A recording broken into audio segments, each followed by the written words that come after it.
নমস্কার বন্ধুরা, সুমি ব্লগে তোমাদের ওয়েলকাম। তো আমি আর ত্রিধা খুব মর্নিংয়ে রেডি হয়ে গেছি, তখন প্রায় 7:30 বাজছিল। রেডি হয়ে আমরা আজকে যাব একটু মাছ বাজারে আর সবজি বাজার করব।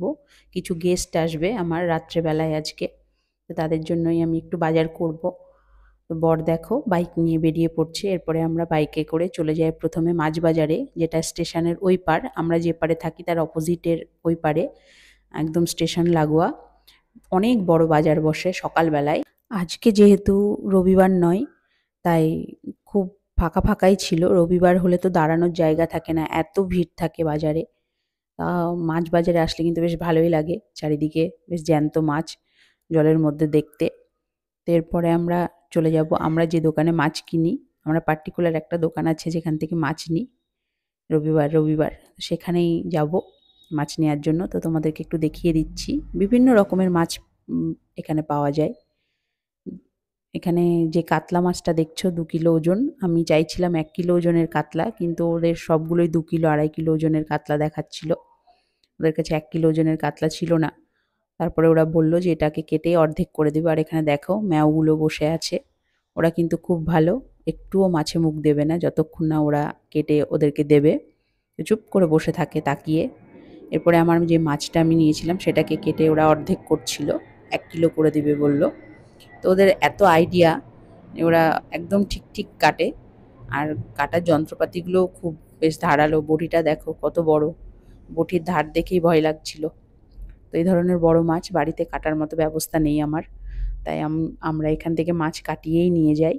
তো আমি লেজের দিক থেকে নিয়েছিলাম অর্ধেকটা, যেটা 1 কিলো মোটামুটি 30 গ্রাম মতো ওজন হচ্ছিল।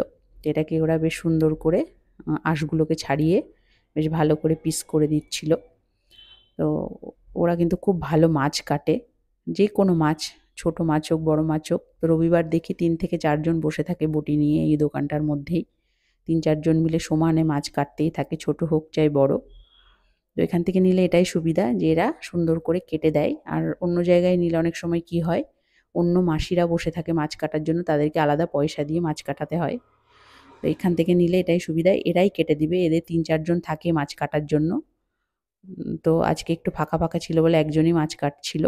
তো আমি চাইছিলাম না বেশি মাছের পিসগুলো পাতলা পাতলা করতে, একটু মোটা মোটা করে নিচ্ছিলাম, কারণ আমার 10-12 পিস মতো মাছের দরকার ছিল।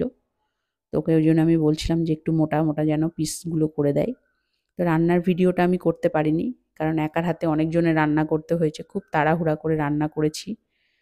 সেই জন্য রান্নার ভিডিওগুলো আমি করতেই পারিনি।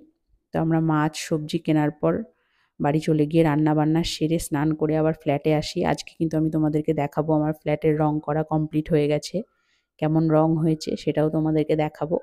তো দেখো মাছের পিসগুলো কিন্তু খুব সুন্দর করে কেটে দিচ্ছিল, একদম সমান, কোনোটা ছোটও না কোনোটা বড়ও না।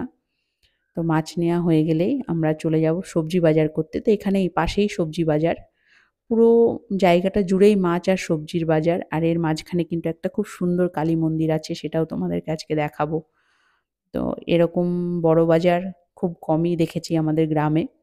তো এখানে আসা আমার 10 বছর হতে চললো। 2014 সালে ভালোবাসার মানুষের হাত ধরে চলে এসেছিলাম, একা, সম্পূর্ণই একা, ভাড়া বাড়িতে থেকে নতুন সংসার শুরু করেছিলাম।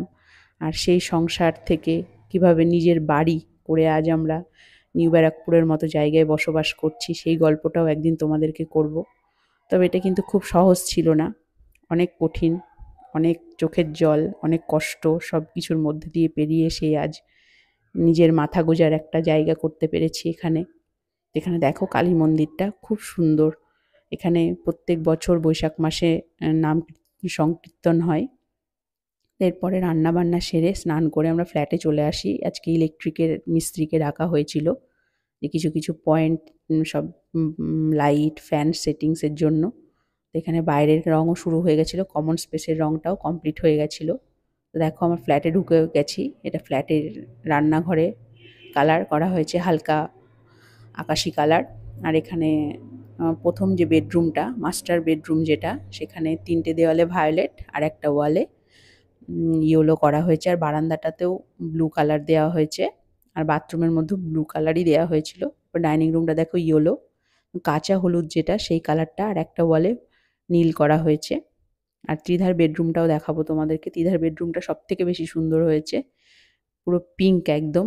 আর ৩টে ওয়াল পিঙ্ক আর একটা ওয়াল করা হয়েছে ভায়োলেট, যেটা খুব সুন্দর লাগছিল দেখে। পিঙ্কের একটা রিফ্লেক্ট হচ্ছিল ভায়োলেটের ওপরে, খুব ভালো লাগছিল দেখে। আর সবথেকে যে বড় বেডরুম, সেটাও দেখিয়ে দেবো তোমাদেরকে।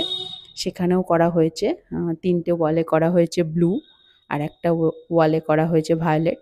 আর দেখো খুব সুন্দর লাগছিল, ব্লু কালারটাও খুব ভালো লাগছিল। আর ওপরে সিলিং কিন্তু সবগুলোই হোয়াইট রাখা হয়েছে। তবে এটা আমাদের পার্মানেন্ট কালার নয়, এটা ৩-৪ বছর পর নষ্ট হয়ে যাবে। তারপরে আমরা মানে ভালো কালার করাবো এবং দেওয়াল প্রিন্টও করাবো। তা আপাতত ঢুকে যাওয়ার জন্যই এই ব্যবস্থাটা করা হয়েছে।